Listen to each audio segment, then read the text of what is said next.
without concern. How to survive summer camp away from home. And parents, we're not just talking about the kids. Camping without concern. This is interesting. How to survive summer camp away from home. Not only for the kids, because there is some anxiety here when they go off, but anxiety for the parents as well. The doctor is in the house to talk about this. Well, hello, Karen. Hi, guys. Karen. How are you? Hey. All right. There we go. How about that? Well, we wanted to bring you in on this because we know now that school is letting out, your three boys, I'm sure they're going to be going to camp or they're going to be doing some fun stuff this summer.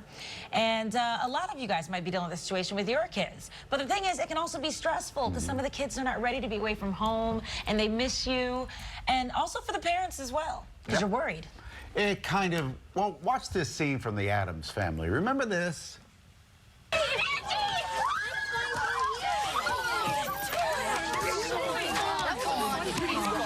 Mom, I don't think I like it here. Oh, will you stop already? Do you know how dirty you are? Selma, please leave him alone. He's got a can't smudge breathe. right there. Oh, stop it, Joel, please. Now stand up straight, please. and This is smile. why he's sick all the time. It can be stressful. I'm not kidding. Dr. Eileen Kennedy Moore, author and therapist, here to join us once again.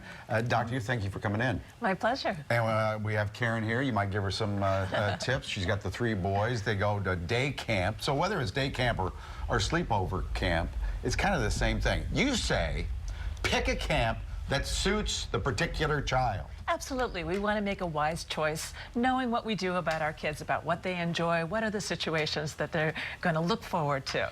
Is that because it'll be sort of like a distraction for them since they already enjoy it? And because we want them to have a good experience. We also want to try to get the kids involved in preparing for the camp. So whether it's packing or labeling or just making sure the water bottles all lined up for the next morning, if they can be involved, they feel a sense of ownership. Okay, Karen, what are your kids? What's a perfect camp for the three boys? I like an all-round day camp, you know, just where they can get their energy out and just have a lot of fun and do a lot of different sports. So it'll be the first year my little dude is going to the big camp. Right. And that can be scary with that new groups of sleepaway? friends. No, these are just okay. day camps.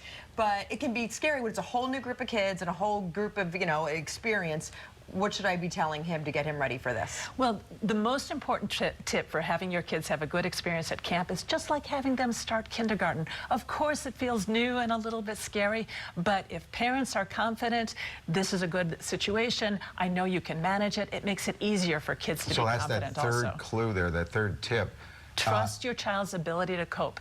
Now, if your child is saying to you, I'm nervous, I'm going to miss you, tell them that's normal. Lots of people have a little twinge when they're away from what's familiar, but it's not going to last. And what you should do is just get really involved in fun things, or if you need to, talk to a counselor. So, Alex, you went to so many different camps and sleepaway camps. What was the key for you to be able to communicate with your parents or not? Like, how did you feel when you went away? Were you nervous at all? Well, I was a little different, to be honest, but it was nice to talk to my parents on the phone, even though that's kind of limited. But you're saying make sure it's not too much. They're trying to contact Exactly, because if we are pushing the communication constantly on our kids, then they don't have the room to focus on camp. So if it's a sleepaway camp, I would say 1 to 3 communications a week. And if it's a day camp, wait until they get home and say, I can't wait to hear all about your good experiences. But it's also important, Karen, because the reason why I hesitated when you asked, my parents sent me away for 2 weeks and I didn't call them once, and they were freaked out when I came home. So it's not just the kids also sometimes are upset. Sometimes the parents, they're wondering what you're doing. They want to make sure you're okay. How can parents cope? Well, I think partly it's trusting our kids, but another thing to think about is have some grown-up fun while they're away. Maybe go to a restaurant that doesn't serve pizza or chicken nuggets. Thank goodness, yes.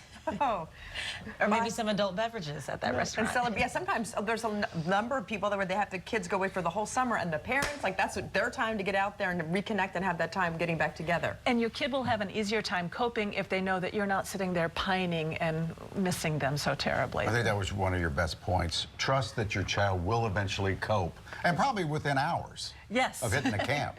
And your kid is not the only one to struggle with feeling a little lonely or feeling a little unsure of themselves in in a new situation. But when we give kids this opportunity to spread their wings, they grow, they become more Not every- capable and confident. Not everybody's like Alex, who didn't miss her parents at all for 2 weeks down But at that's actually space a good camp. thing. No, It that's is a good actually thing. a That's really positive positive. sign, Yeah. right? Right. Yes. Good to see you, Doctor. Good to see you. The problem is they just wanted to make sure I was still alive. That was the thing. They were like, it was just radio You were silence for me. blasted into space at space camp or something. Doc, thanks.